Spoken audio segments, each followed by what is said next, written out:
trends or basic trends there. It's not always perfect apples to apples, but you can just kind of see that we're showing some good progress there, which is nice. But I just want to provide that data, let you guys dig into it, and if you have any questions, I'd be happy to do my best to answer them. What is this EVIS? EVIS is I don't know what it stands for off the top of my head. Do you happen to know? I can find out. Plug But numbers into this, or what is it? Basically what EVIS does is it takes the data from ISASP and then allows it to break down into our rosters. So as, let's say I'm a science teacher, I can look and see how my students did on the science test. Not as specific individual data, but I can see as my roster how well they did. And then it provides kind of different data points for us to look at as a school. So this is as a result of COVID.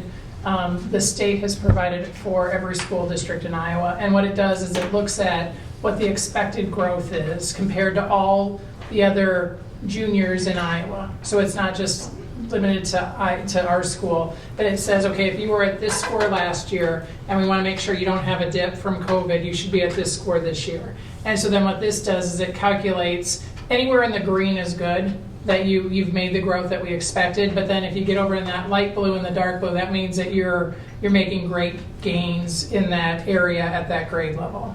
And so this is it's a new kind of data point because we've never had it, and they've now broken it down to the teacher level. Yeah. Because we used to be able to just get it at the district level, and now it's at the teacher level. So you can say if we were supposed to grow by this much, how did we do? And so And it provides nice insight, like your students who might struggle in school, how much growth did they make? Your students who excel in school, how much growth did they make in a year? Just so that we can make some targeted type changes. The hard part about ISASP testing is now that it's an adaptive test, which means like the more questions they get right, the harder the questions get. So that's why it's hard to do like, here's the skill that the school needs to work on, just because it's going to be kind of, you're going to get different information for each kiddo. So it's a great test to have, but it just kind of makes that actual skill set piece a little bit tougher to identify. So and I think my question was actually answered by you, but I want to make sure. When I was reading through this the other day, I noticed that on the science, it showed just 10th grade. Is that because ISAS or ESA, whatever this EVIS, only record science on 10th grade? We only test 3 grades in ISAS for science. Oh. So 3rd, 8th, and 10th. 3rd, 8th, and 10th. 5, 8, and 10th. 5, 8, and 10th. Okay, all right. Now, so yeah, that my question was answered there. I was confused on that when I was reading through it. And then the second, we had a huge jump between 2022 and 2023 on where we're sitting. Do we know what the tangibles are that drove that? Those are different groups of kids. So like, we're back to the every year. You explained that so to you're last not time. looking at the same kids. Yeah. So even with the numbers above, so the ninth if grade you- isn't the same yeah. every year. if you it go up, changes. if you go up to like math, 2021, the 9th graders were the 10th graders in 2022. Yep. So you So have it's to not look the perfect next. apples to apples. I have to go back and I reread this based on think that that's not context. accurate Oh. on this test.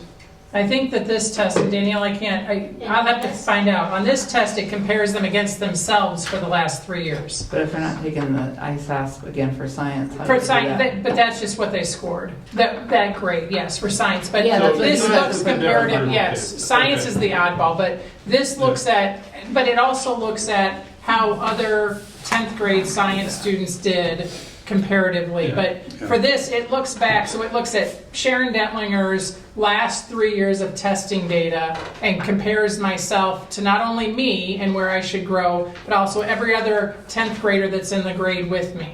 So this one is a little different than ISAS, where we have to look at a cohort, because this actually, the calculation for each of these grade levels comes from 3 years of data for each of those kids. Yeah. Which is They different. don't even produce it for 3rd or 4th graders because they don't have enough years of data for Yeah. individuals. So for like the mathematics on this, when I look at 2021 ninth graders, they were just, in the yellow. And then in 2022, I assume the 10th graders there were the previous year ninth graders. So I'm seeing improvement in math there. And then in 2023, they're in 11th grade, which, Yes. so that shows a stair step of improvement through that.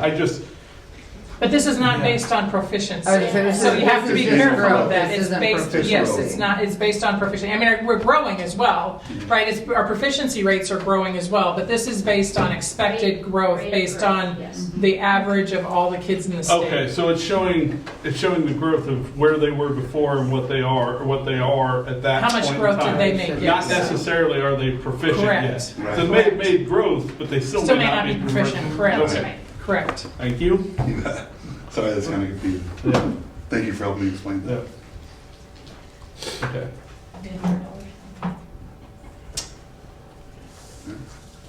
I think that's the only question I Thanks, had on guys. that. Thank you. Thank you.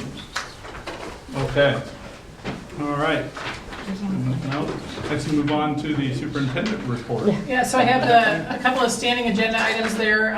We were fortunate enough to have 2 members attend our standards reference grading committee team discussion, and I think from those discussions, they have some updated drafts for the handbook. So if you look at that document, we did have the blue and the red were previous, and now the green has been since updated since the last meeting based on some of those recommendations and conversations from that group.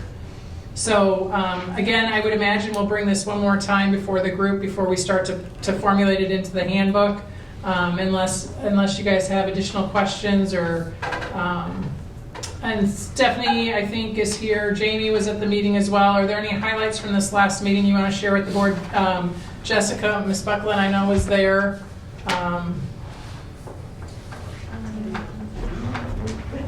This is just a topic everybody has questions Yeah. about, so if you can just give a quick 2 or 3, I know I put you on the spot, so I can put Ms. Buckland on the spot too. What was the question? Just what are some of the highlights from the conversation that you guys updated? So what are, you have a lot of green on here based on feedback from both meetings that you've had since the, looks like bodies of Yes, I evidence. think bodies of evidence were a hot topic in that team meeting, and so I can't remember the exact, can I come up?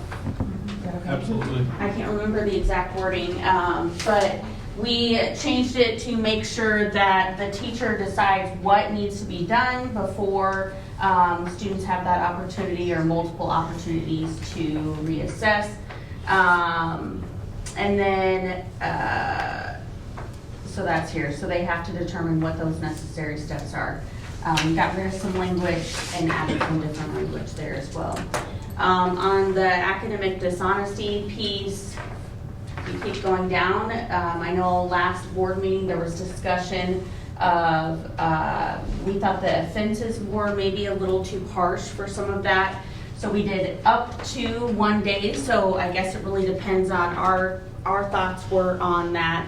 Are they plagiarizing a whole paper? Was it a few questions that they copied off of somebody? Like what was the extent of the cheating that happened? And so it could be up to 1 day at the discretion of the administrator, and we changed that through. We also added the third offense here. If it occurs in the same course, it could result in removal from that course. So they would be done with that course, wouldn't be able to get credit for it. I think those were the big changes on. And they did change it to 7th through 12th grade. Oh, yes. Yeah. Because that was, I think, one of the factors that we talked about as well. Good. Thank you, Ms. Good. Yeah. Yeah. I will say, members of the board, I was able to attend the first one, I think it was 3 weeks ago, and the second one I wasn't able to attend. Dr. Dentler and I were in a separate meeting at that point in time. But I want to say, thank you to the SRG group. It was a really good conversation. A lot of ours were centered around, these particular 2 topics right here. For awareness, the handbook doesn't change or won't change until June timeframe. Like I guess we traditionally don't change it in the middle of the year because everyone's operating under the current playbook. So we're going to continue to work on this and continue to refine it. Bodies of evidence. I wasn't in the last one, but I did have some conversations afterwards and some feedback. And an example I think I brought up at the time was. That day, I had gotten a ping about Hunter, my son's, getting a 0. And I had a panic at that point in time. I'm like, okay, what am I supposed to do? Like, is it too late? Like, you know, how do I engage? And that was on an assessment. So the conversation kind of centered around how do we, you know, get basically alerted as parents about our kids prior to taking a test to know if they're struggling, right? So we can engage, you know, early on that. And right now, I don't know if we came to an understanding if it's a infinite campus issue or if it's you know, but we don't necessarily grade or alert on bodies of evidence, but we do. So I think there's further discussions on how that could, for me at least, figure out so I can engage my you know kid earlier before I find out that they got a 0 4 weeks into a 6-week course, and you know there's only like 2 grades in the whole course. Like, how do you engage early and redirect that? So that was kind of my output from the sessions that I was in, and I look forward to continuing to working with the SRD team. Jessica, I don't know if you want to provide an update from your perspective. Yeah, they were looking at possibly the pros and negatives of the grading to go to, you know, more back traditional, where the feedback which I have received a lot with to keep parents engaged and understanding and whatnot, and looking at getting that bodies of evidence classwork graded, actually, to get that in with kids. So I think there's still, didn't feel like much was noted or accomplished with that. So I think there's still a lot of conversation and work that needs done in that area. Yeah. So. We'll continue to engage, and like I said, the you know, no changes to the handbook till June, so we've got some time to continue working through this with the group. So. Okay, so, and any questions you have about that, or that if you've read through anything, even for public, if you've read through anything and you have questions, please feel free to contact either your building principal or myself, and we will get them to that team so that they can either answer them directly if it's a quick fix or a quick answer, or if it's something more maybe philosophical in nature that we have to talk through, we will definitely get that on the agenda. So please keep those questions coming to us so that we make sure we're on the right track with what the concerns are. The other topic I have on the agenda is our SIAC meeting was held a couple weeks ago. And really the focus of this was our health curriculum. We had a challenge in the fall because we had failed to send out a letter informing parents that we were going to be doing our sex ed class, which typically we do. We had a relatively new teacher in that position, and it was just overlooked. So there was, I think, some controversy over a worksheet that was being used, which we determined was not probably school appropriate, nor should it be in our curriculum, so we've taken that out. But I think it led to some bigger questions about how does our curriculum get determined, and where does that come from? And so the SIAC group met. We had Natasha Cooper, who is our curriculum director, and Blake Bauer, who is our teacher, our health teacher, working through and making sure we have a board policy that talks about the subjects that we're required to teach. And then what we did is we looked at the resource, the new book that we have, which is Glencoe Health, which is a well-known resource, and we just did an alignment. So if it was in our board policy, we found the section in the book that had the learning about it and just did a cross alignment. So our course is designed on that board policy for the topics. And so once that was done, then we had a conversation about, okay, what happens if a student wants to investigate a topic that maybe is controversial? So let's say that you aren't sure about your gender identity and you're a sophomore in high school. What can you do?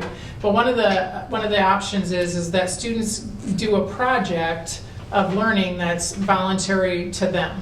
And so let's say I wanted to find out about my gender identity. I could opt to do that learning. Now, Mr. Gibson and I had a conversation, and the question is, opt in, opt out. And so when we talk about the course requirements that are in the board policy, that's what our course is designed around. And Jessica has done our SIAC, and one of the good conversations we had, which we took away and we're like, well, yeah, was how do we get parents to opt out of maybe a certain section of that and not the whole thing? And so we've broken it down according to topics. So if you want to teach your kid about family and values, you can opt out of that from that core kind of class curriculum. But if there are topics that maybe are controversial that your kid wants to learn about, they can opt into that learning in their project. And so it's trying to meet the needs of, what's our board policy say? It's trying to meet the needs of parents and respecting that they have the opportunity to kind of direction that for their kids, but it's also giving kids the option to learn about things that they may be curious about or interested in. And so all of those pieces have kind of come together in what our health curriculum is now. And so that's all available to parents. We'll post it online. I don't know if we've started posting those curriculums online yet. I know we're close in some of them, but we'll post that online and I'll just let you guys know when that happens. But we now make sure we send the communication out to parents that the learning is happening. It breaks down what the units are. Parents can choose which ones they want their kids to participate in. And then if a student has an interest in an area that maybe isn't appropriate for every student, they can opt to do that learning on their own for that component of self-study. With parents' approval. Yeah, That's what I was just going to ask. Yeah, with Yeah. parents' approval. I think Thank you, Dr. Nettlinger and I talked quite a bit about Yeah. this, and I'm just going to recap from my perspective. The board policy, what it says to teach is, when I read it, is non-controversial, right? It's right there. So they map the health curriculum to that. Okay, so and that's what we're teaching is what the board policy states. Now, if there are certain things out of that core that a parent wants to opt out of, because there's still what's controversial for me and where my threshold is, somebody may have a higher threshold. They can still, opt out of, some of the core things. Yeah. Now, the stuff that is controversial, that is an opt-in thing. That is where, with parent approval, where the student can opt in to do those things. So. I think I got comfortable with that as a compromise because what I didn't like was, okay, we're going to teach all this, what's controversial stuff, and a parent can opt out. My perspective was, at least for me, I got voted in by the parents because they want to make sure that the curriculum for this district is the values of this district. And so they don't want to spend the time reading through all the curriculum of every single course we have. So I thought that was a good, compromise on the approach. Yeah, So, thank you for walking Yeah. through that. Yeah. That makes sense. I like that. Yeah. Yeah, thank you. Yeah, it's a good conversation. Okay. All right. Was that the last thing I think on your agenda? Yeah, right? sorry, All yes, right. yep. So next we'll move on to the discuss and approve the consent items.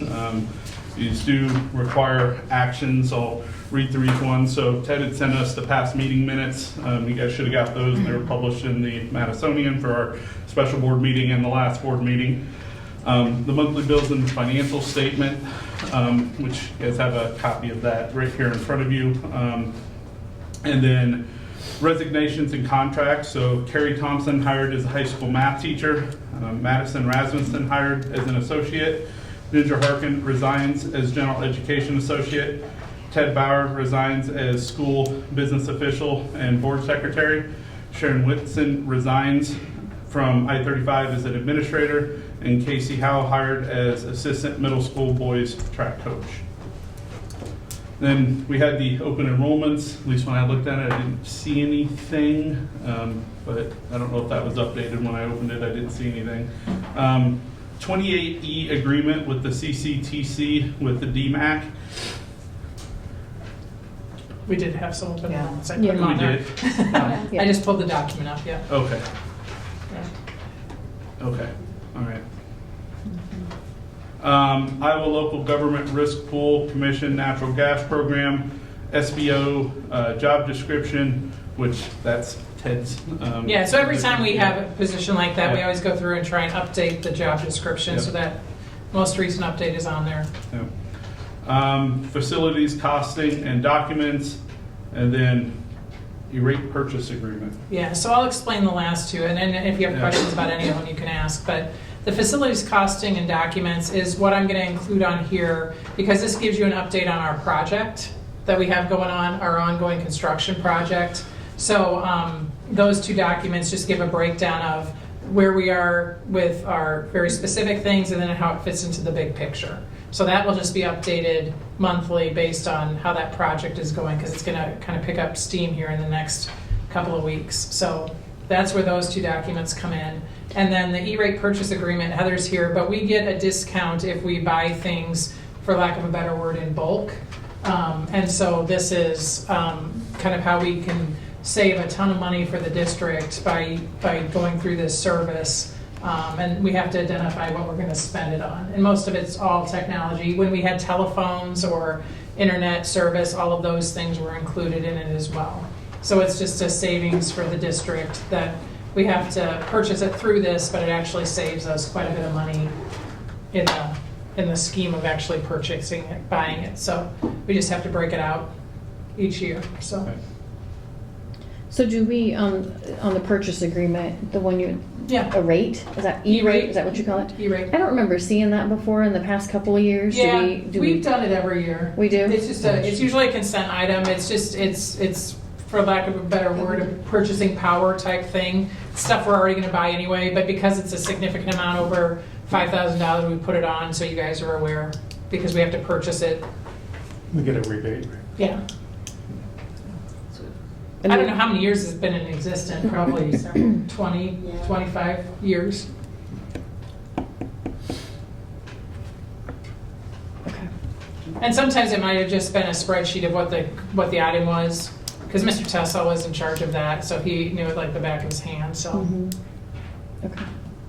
And then the DCI group, so everything in the right column, February 24. So like science labs renovation, 6125, that's what is that what we've paid out? Paid to date. Okay. Yep, Okay, yep. thank you. And we shouldn't have another payout from these guys until this project starts. This keeps track of the whole thing. Well, I'm just Yeah. saying the first one, like, we shouldn't have another one until after they either start the dirt work or. Some of it's the start this science, one. yeah, yeah. Like the science lab Yep. started this summer, correct? That Yeah, was just some of for it's- their taking in bids. Correct. initial drawing, okay. Correct. And my understanding is that the dirt work is gonna start in the next It should start the next couple of weeks, I couple, thought. yeah, I was thinking week or two, but. Okay, and then the 2080 agreement, that's with our counselor or DMAC, Yeah. DMAC advisor, whichever Right, may that's be our there. college career transition counselor. Okay. And so this is an agreement that we sign, just showing what our obligation to that project is. Anytime you're joining with another government entity, we have one of these with our SRO, and yeah, so this is that agreement. Okay. All right. Is there any discussion on the consent items, or I guess further discussion on the consent items? And this shared, the Des Moines area community, Mhm. the person, is this the person that works directly with our guidance counselor? Yes. Ms. Stein? Okay. Yeah, all of our That's- students on next steps, college choices, Okay. testing. If they decide to change that position, let's just say DMAC Mhm. decides to change that position or that person moves on, do they just replace that person? I mean, Because DMAC owns the contract, typically they do. I mean, it's a win for them. Yeah. So they have, I think they probably sponsor more of those positions in the state than any other community college, but it can be any community college entity. And so they, I know, service a ton of schools in the metro with that program. And there was incentive about 4 years ago where we got $25,000 for the first year of that program to kind of let people see what it was and how effective it was for students as far as what's next in life. So we've had it for, I think this is our 3rd year with that program. Okay, got it. Good, thank you. More discussion on the consent items? And if not, I'll entertain a motion. I motion to approve. I will second. Been properly moved and seconded to approve the consent items. All those in favor signify by aye. Aye. Opposed? Motion carries 5-0. All right. Next up, we have the items for discussion. These 2 of them do have action, so we'll start with the support staff agreement. So we met with the Support Staff Association and had great discussion. We are currently at a 3.067% increase, or 52 cents an hour, which is equates into $2.08 for our bus drivers.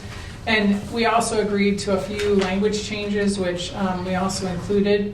I think if you've been paying attention to the state, there's been lots of conversation about trying to get all of our support staff up to $15 an hour. I know that one of the proposals in the House is that they will allocate $14 million statewide for that to happen. So any positions that are lower than $15 an hour, I think the intent is to incentivize districts to get them to $15 an hour. I think the challenge, and we had a rich discussion about this today, is how do you do that and be equitable to the people who have given 10 or 15 or 20 years to the district and increases. And so I anticipate right now this is what we've agreed on, but we also have agreed that we would come back to the table if that was passed and work through it again. So this might just be version 1, because if we can get our people more money, we obviously want to do that. But with that changing dynamic at the State House, we just have to wait and see what they actually come out with to know how much we're going to get and how we can try and make that equitable if possible. So this is what we negotiated with what the information is we have at the current time. But like I said, that might change today or tomorrow. So for this one, we're basically approving the existing negotiated contract. If the state comes back, passes laws that says, hey, everyone's got to be up to $15 an hour, then we come back and renegotiate with the support staff. And I think what Dr. Dentlinger said, if you guys didn't catch that, it's going to be a little interesting because the state will give you money for everybody who is making under $15 an hour to get them up to 15.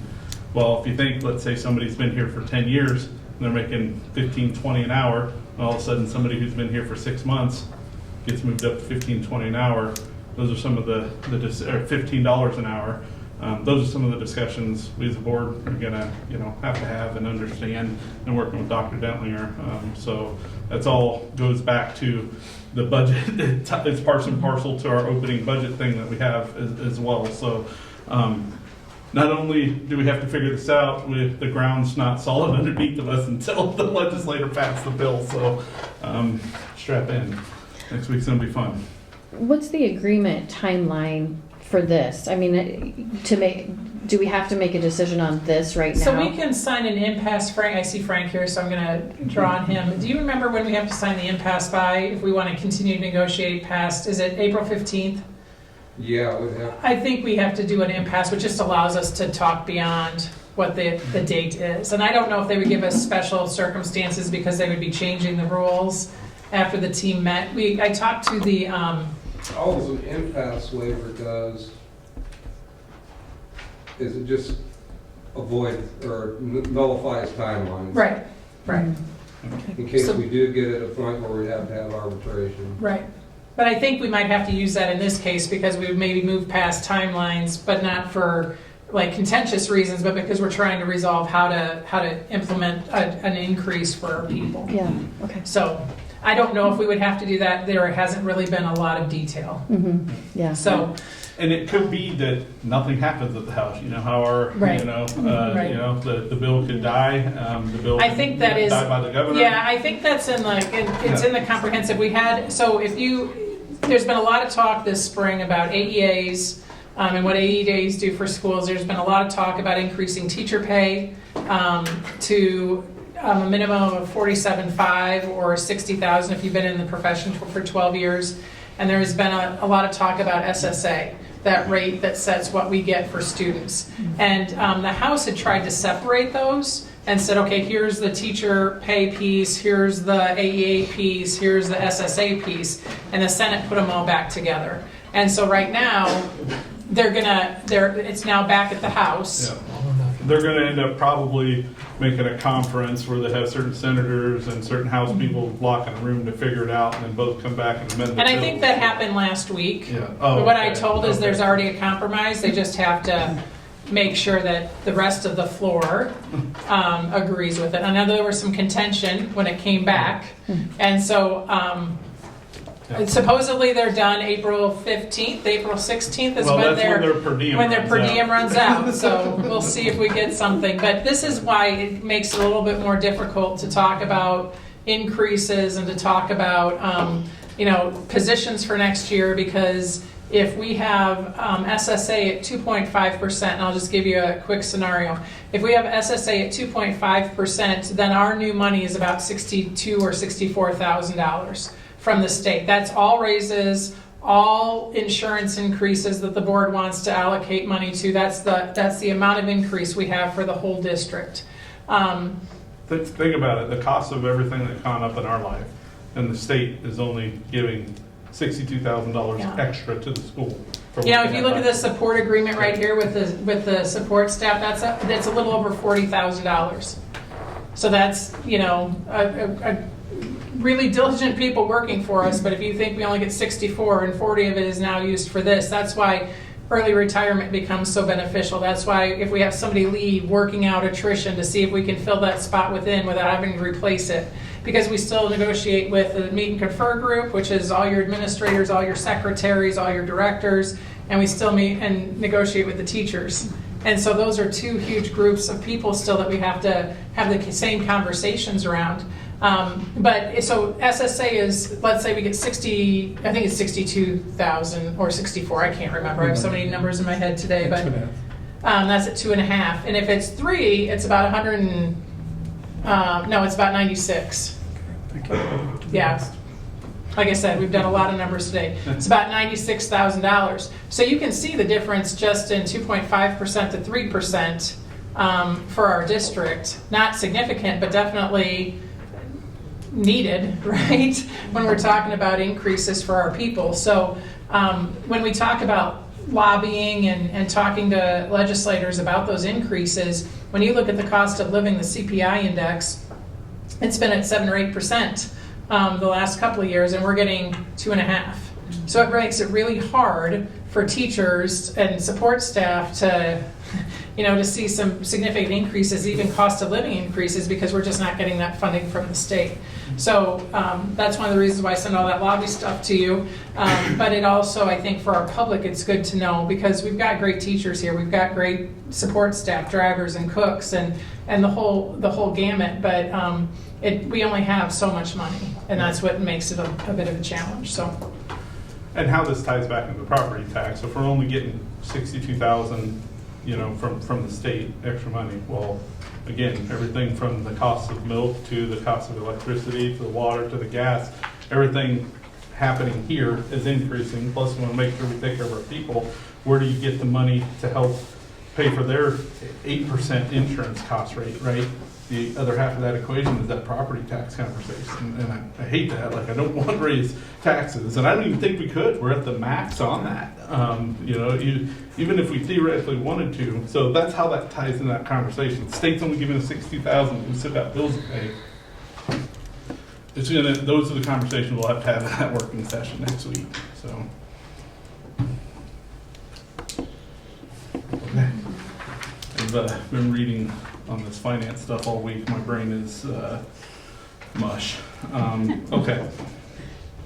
So we're on the support staff agreement action plan.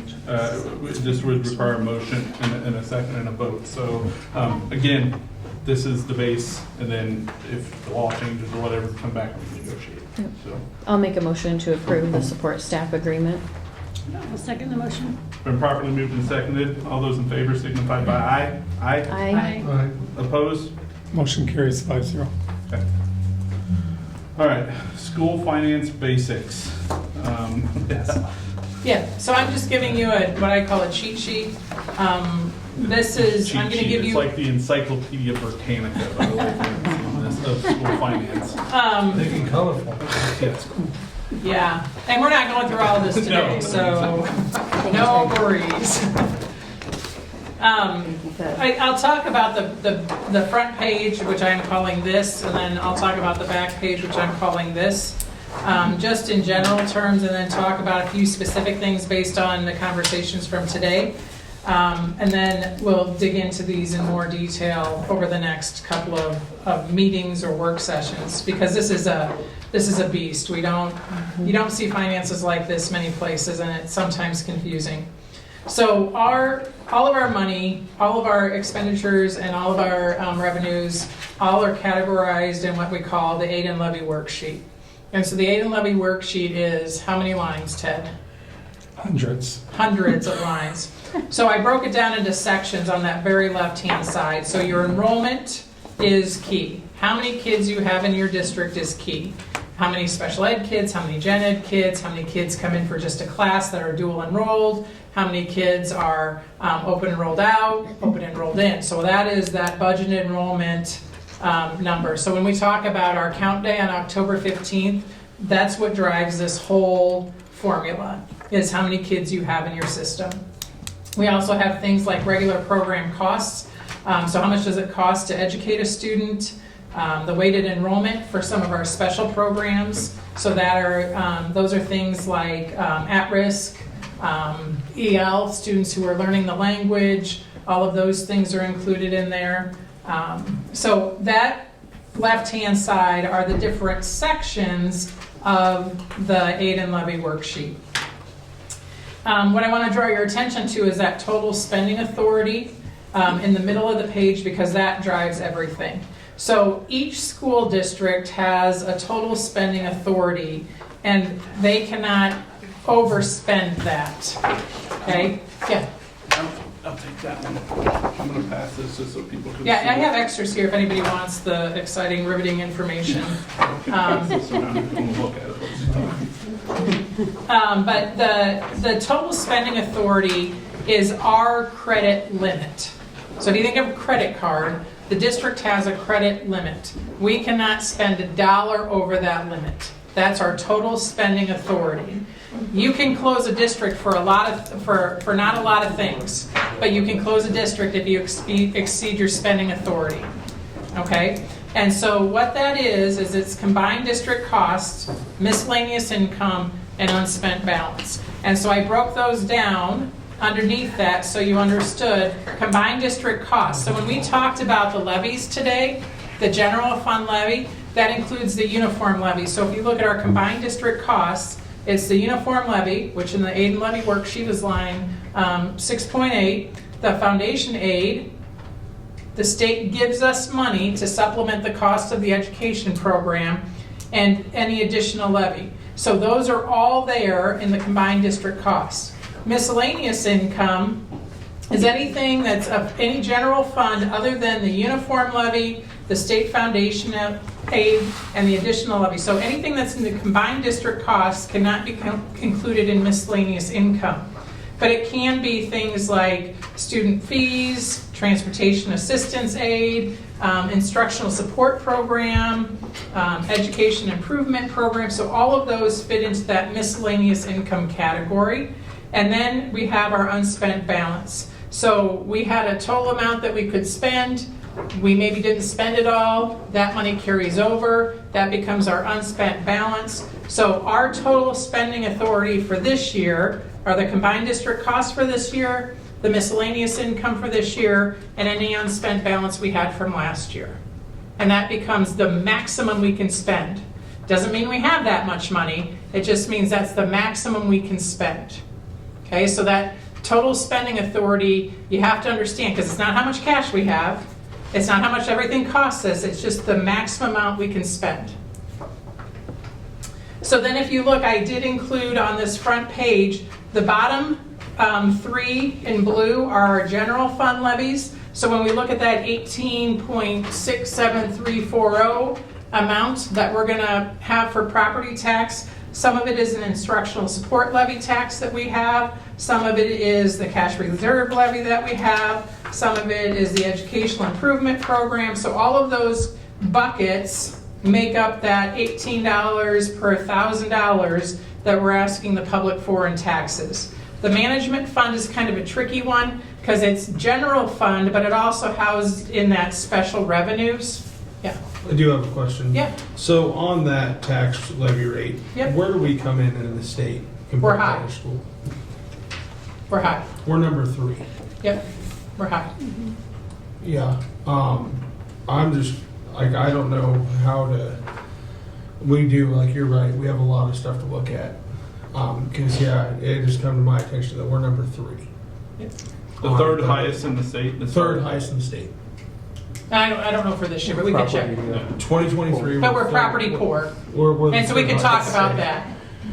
I don't know if we're property poor as we are. According to the third in state, we're in the lowest third of the state. Compared to property. like Okoboji. Yeah. Yeah. I'm just looking at, like, there's Yeah. a lot of school districts, and I don't even know, and I told someone this the other day, I don't know which way's up and which way's down, and how to even go about Yeah. doing this, but like, when I found out we were number 3, I was like, it's not something I want to be winning. Right. Right. Yep. No, you're exactly right. And that's why I didn't know if, like, I was sure you were halfway where we were high anyway, I just didn't know Oh, yeah. if you knew where we ranked. Yeah, we're very high in our property tax rate, and we're very poor in our property We valuations. don't have a lot of industry in the I don't feel in like the we're poor in our district. evaluations Comparative to Comparative. like Okoboji. Comparative. compared to Okoboji. Someone living on the water? Yeah. Well, it's both. That's Not- the not extreme. on a gravel That's the road. extreme. Yeah. But this Yeah, is but a that's, working- that's, this is but a I can working bring those session. specific things to Yeah, the meeting, and because that's that's why- one of the things that you as a board can decide. Do we want to be that high? Well, you might say, let's reduce that, and we reduce it in management, right? And so we don't offer as many early retirements. That's completely feasible. That just has to be how we, I mean, I'll tell you from the experience, that it's just been kind of a common practice that we don't raise it. We keep it steady if we can. But I also understand the conversation about, is there a way to reduce it? Well, if you do, then we have to figure out which of these funds you want to reduce it from. So you said we're in the 3rd lowest for property, Valuation, yeah, we're property poor. okay. Yeah. So if we just use simple math, we need to be in the 70 percentile on where we're at on our levy? Like, if Depending. someone wanted to get like, Depending, you know, and in fairness, that's a very good question, Dan, and I think the I'm challenge just asking, is. I No, you're really exactly do not right. know. Well, but I think Like- the challenge is that the community voted to do the CTE and the auditorium, which is a $4.05 increase to that rate. To that levy. Right. Yeah. But they wanted those things for our kids. So the public, that has to go to the public. We don't just add that to the So that property rate. 18% includes the 4% The 18 that was. $18. $18, sorry. Per thousand, yeah. Yeah, includes That includes our $4 pre-levy. that was It voted on includes by all the of those, public. yes. Yes, it includes all So of if you those. take out the $4 that was voted on by the public, we were sitting at 14 rather than 18. Right. Okay. And Right. we're also prepaying our geo bonds off. Right. To save And that's taxpayers. Yeah, so Right. we're saving taxpayers $1 million in that process, Yeah. but that's hard when you It's see hard to your. articulate. Yeah, when you Yeah. see your tax rate, and now you're seeing it all with all the city Well, and the that's what state I- and Yeah. the county. I was quite surprised that nobody brought it up. Like, someone did say it that, okay, the rate's going down, but like assessments, if anybody looked at their assessment this year. They've gone up every year that I've Yeah, lived yeah, here. right. I know. Yeah, It's Yeah. hard to tell somebody that because it's Yeah. like, well, your percentage went down. right, and I think Put that give them helps more with money. understanding, you know, one of the concerns is like our facilities work that we're doing. Some of that has to be approved by the public. They have to agree to that rate in order to have it move forward. Some of it are decisions that That you isn't make. affecting this rate though. No, correct? no, not That's- that. I was But like, future that was a projects conversation might. we had. Yeah, future projects Yeah, might. okay. But then it's again, us communicating, this is what we're asking to spend the money on, the community decides, do you want to do this or not? And if they do, that's why the tax rate maybe increases by $4.05 or whatever the number is. Mm-hmm. But it can also decrease if the public chooses not to. Perfect. Yeah. But this is definitely the stuff we'll get into in the working session, Dan, is to understand not only their budget and, you know, the school's challenges on, you know, the costs that are going up and what they have to pay, balance with what we want to do with the property taxes. Mhm. Yep. And so the backside, I'm not going to go into this in a lot of detail, but it looks comparatively over the last couple of years. And these are what they call the 7 key financial factors. So we'll talk about these. It's things like solvency ratio. If we closed our doors today, would we be able to pay everything we needed to pay? Right? Like that's our solvency ratio. It talks about things like what is our enrollment? We've talked about this a lot. We have 19 students less in the building this year than we did last year. So those 19 students generate a dollar amount that goes into that total cost that we can spend. And when you have 19 students less, and they're at $7,500 a piece in that number adds up pretty significantly. So now we're down that much money in our total spending authority because we're down in enrollment. So I don't want to go through all of this backside with you today. I just want to give it to you so you can start to maybe formulate questions, if it makes sense, if it doesn't make sense, so that when we start we have to have a work session, because with our enrollment down, we will probably have to make cuts or recommendation for cuts. So I want to make sure that you guys have all the information around all those factors that are playing into that. But then also, we want to make sure that you understand those basic indicators, because one of the things the board can do is they can determine where you want us to land on these. So there are certain metrics where you can say we want you to be at 15%, or we want you to be between 20 and 22%. And so if you say 20 and 22% and we're at 23%, then we might spend money in a year that we wouldn't have spent previously. Okay? And this is the push-pull with the business manager, because Ted wants those numbers really high, and I say let's spend them on the kids that we have here. So we have interesting conversations around that. So this is an overview. I wanted to give you this so you had something to kind of look at before we have that really in-depth conversation, and give you just an idea of some of the big terms around school finance, because there's a lot that goes into it.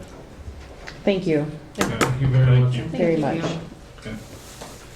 All right, so no action on that one. The next one is the board policy review action. This is the second reading of these.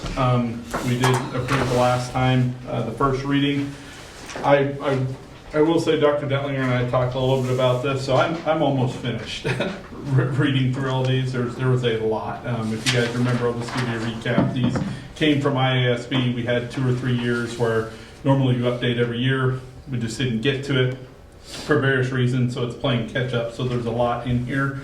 I do have, I think, at least a couple areas where you will see on the third reading a proposed change. I think Jessica had some questions as well on one of them. So we need to, between now and the next board meeting, to make any changes to that. Dr. Dentlinger does have a good summary on there, where if you don't want to read through all the wording like me, it just gives you a summary of the changes for each one, rather than going through the wording. So I think that was the update on this. Like I said, there probably will be a couple changes that we'll talk about before we approve them all in the next reading. We just didn't get to it in this one. So. And you guys can send me those recommendations at any time, and I'll go in and I'll just put them in red, so you can always see the updates as they're coming in. Any discussion on that one? Okay, this does require an action for the second reading. Entertain a motion. I will motion for the board policy review for the second reading to be approved. Okay. I will second that. We're properly moved and seconded to approve the second reading of the board policy review for the 1 through 800 series. All those in favor signify by aye. Aye. Aye. Opposed? Motion carries 5-0. Okay. All right. Next, we have a board policy review for the first reading of the board policies for federal funding and therapy in animals dog. I'm excited about this one. So We had to do a quick change to it, but yeah. So these are new. We have several federal, because we're getting federal funding for COVID. Our auditors wanted us to have some specific policies in there, and we had, I think, 4 of the 7 that they recommended. So we're adding the others. So those are per the advice of our auditors, and they're not bad policies. They have limits on some of the things that we're doing, and they're just cleaning up some of the things of our practicing for accounting. So those are found in that section. And then we have a teacher who is actually has her dog in training. I did take some liberty with this one. I changed it to therapy dog, because there was something in there about horses, and I nixed that one. If you'd like me to put it back in, I will, Not gonna have a therapy horse in the school. It's a miniature pony. but it's, It'll be part of the next month's report, she'll bring it in. yeah, You got that right. 20 pictures. yeah. I was like, it's already here. Sorry. So, Next is gonna be goats. I don't know about that. There we go. So I limit it to dogs, but if you would like me to redo that, I No will. kittens? Okay. They start with dogs in the trial. Let's start with dogs. Okay, I Let's like start that. with the dogs in the trial, we'll see how I it like goes. that. We'll see how that goes. Oh, so this is the first reading of those policies, and I did send. We had borrowed, taken, stole the animal policy from another district, and then we sent it to the attorney, and they had updated some of it. They wanted us to separate out some specific policies, which is why you had a different version on Tuesday than you had on Friday. So the one that's there now should be the most up-to-date version of those policies that you're reviewing. So I was reading this, the only question I had, I'm glad it said that you gotta get approval from the principal. Anybody can, I don't know if I've ever told you this, when Meredith went down to college, she said she wanted a therapy dog so she could bring it into her dorm room with her. And I was like, you can't afford a therapy dog because I think, those are really expensive trade dogs. I'm thinking Puppy Jake Foundation. She's thinking of an emotional support. Yeah, there we go. Apparently, Yes. you can just go online, you can order one of these. Yes. And then print it off, and Yeah. you can take the dog anywhere you want. Yes. Are we, I assume, have procedures in place that we're gonna say, hey, they have to meet certain reputable Yes. qualifications? Okay. Yes, but we did update to include service animals, because we have people now that use the service animals Yes. for different medical Yep, conditions, yep. so that we did include that. That makes We have sense. not had that request yet, but we thought if we're putting in this policy about the therapy animals, we might as well, and that's one of the ones that the attorney asked us to Okay. update. So yes, we did put in parameters for how often they needed to have shots, what shots, and then what kind of training. They have to be with their handler at all times. I mean, there are just some regulations in there about Okay. the process, so. And I really like it that students are never to be left alone with the dog. Yes, yes. Because that needs to be, students think they can watch the dog for a little bit, or, teacher, no. Yeah. So I'm glad that that's best The practice. training piece that I have looked into too will allow you to bring multiple trainers. So like say we look at this at an elementary and have a dog, we can take 6 teachers and they can all become a certified handler of that dog. And that way that adds flexibility to. So the dog can be with any of those Like handlers. one of those handlers, so they're not Yes, tied yeah. all day, yeah. Yeah. That's a good idea. Yeah. All right. For me, I just like have ferret added to this. Ferrets are good. No. They're- Gee. no. We're done. What are we voting on? Next. All right. All right. This does require a motion. I motion for the to first reading. the first reading. Been properly motioned. I'll second. Okay. We have Dan and Jessica. Yeah, Dan and Jessica. It's been properly moved and seconded to approve the board policy, the fourth reading for the therapy animal dogs and other federal funding policies. All those in favor signify by aye. Aye. Aye. Opposed? Motion carries 5-0. Okay. All right, last item on the agenda, we have the FY 2023 school audit. Request to accept and approve our FY 23 audit, which I think Ted's going to walk us through. Well, considering you didn't have enough work to do with board policy, you get to read a 92-page audit. Yeah. Should we read it? Yeah, go I, ahead. no. Page Let's 1. go. I began to read this. I'm done. I got through page 10. I got through page 10 and then skimmed the rest of it. I do need to spend some more time on this, so, but go ahead. Yeah, if anybody has any questions, they can come in and Cliff notes see version, us. yeah. Yeah. So I'll just read a few Short of these that I put together. School audits are required by Chapter 11 of the Code of Iowa annually. The district's financial statements received a clean opinion, an unmodified opinion. That's the best you can get.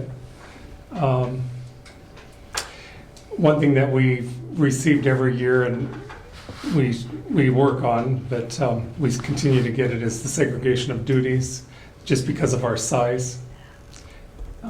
Something that we'll continue to work on. I'm sure. No instances of non-compliance. The expenditures did not exceed the certified budget. No questionable expenditures. Those expenditures that the auditor believes may not meet the requirements of public purpose, so that's good. The CAR, the Certified Annual Report, was certified timely to the Iowa Department of Education, and we'll post it on the website, our district website, and if it can be found on the state auditor's website as well. So. And just for the board, this is a year in the process. I mean, some of you guys work in finance, some of you have done this before in the past, and you know how meticulous this work is. So I just want to, I know Ted's leaving us, Yeah. but I just want to thank him because since I've been here, his audits have been spot on, and that takes time and a lot of work between him and Cindy, and when Lori was here, Lori, and all the people that support that work, from our coaches to our activities director to our principals, all of that. We're talking about a lot of moving parts, and I just want to first thank you for that because that's a lot of work, but it's also not really a job people get thanked for, but you do a nice job with it, so. Yeah. No, I concur. Thank you, Ted. It's a good way to go out, I guess, with a good Thank audit. you, Ted. With a good audit, yeah. Right. The bad audit, you'd be leaving anyway. Like I say, good way. Yeah. I do just have one question. I know we talked about this the last time. The child care, the daycare, we're in a deficit. So can you talk a little bit about, has that, I don't remember what it was before. Right, and that is getting better. We made changes at the beginning of the year and even last year. If you look at this, you can see the update on that. Oh, It's a monthly update for that one. The large amount that's recorded in the audit is due to OPEB liabilities, and I think that's stated in the comments. Did you read that? that's, You have yeah, to set a certain amount aside yeah. for, For IBERs, and yeah. I don't even know why we have to put it in there, but it's required. Okay. But if you remember last year when we saw that deficit, we were trying to even update month to month so you can see where we are now. So this it's on the back side of your. There it is, sorry, Yes. it was stuck Yes. together, I'm like, Yeah. And Danielle's done a good job of Yeah, maintaining Danielle and that. Kristen Harris have done a really good Kristen job Harris. of modifying staff if needed and making sure that we're within ratio so we don't have extra staff. So all of those things help. And we're also looking, we did increase prices just, I think, in one or two categories to kind of Yeah. be a little bit more competitive with other people. We're still low, but we were really low. Yeah, we just approved that in the last board meeting. Yeah. didn't we? That's for the summer, yeah. But over the course of the last year, they've really taken that and kind of made it a focus. We don't necessarily need to make a ton of money on it, but we also can't be riding in the red Yeah. for that program, so. yeah, I The just wondered. response was the Roadrunner Child Care Center fund deficit is a result of recognizing the district's share of the net pension liability and the total OPEB liability. And that's something that we send to, with all of our information, to an actuary, and then they come up with this, and then the auditor determines what the OPEB liability is. So I don't even do it. And then it says rather the liabilities will be paid down over time with the district's future benefit payments. I don't think we'll ever pay it. I think because IPERS is solid, so I think it'll just be handled. But if we could get the fund balance to grow in the child care, in the Roadrunner Child Care Center, then that would eliminate that. We used to get the same comment in the lunch fund, and that's gone away because our balance is $300 and some thousand. So that got above it, and then it took care of that open life, even though we'll probably never pay it Yeah, because it's IPERS. Yeah, it's just making sure you've set enough money aside so you can still pay all the FICA and IBERs for your employees. got it. Okay, got it. Okay. Thank you. Yep. If you want more information, I'll get it from the auditor. All right, any other discussion on the audit? All right, that does require a motion in a second. I will motion for the FY 2023 school audit to be approved, accepted. I'll second the motion. Been properly moved and seconded. All those in favor signify by aye. Aye. Opposed? Motion carries 5-0. Okay, all right. Upcoming dates, we don't have this on here. I know the next board meeting is April 22nd, 2024. I will say either Dr. Detling or I will reach out to you to set up a special board working session. Can you look now? Huh? Can you look at your calendars Yeah, now? if you guys can. We have give me- 2 like, minutes. It's probably next week we need to get this done because it has to be published, what you said, 10 to 20 days before. So, Well, we're And gonna we be can looking, publish high. and then you can and then- bring it down. I would recommend that anyway, and then Yeah. bring it down. It's not a bad idea. yeah. So we're looking next week, or at the latest the week after. So the week April 1st or the week of April 8th.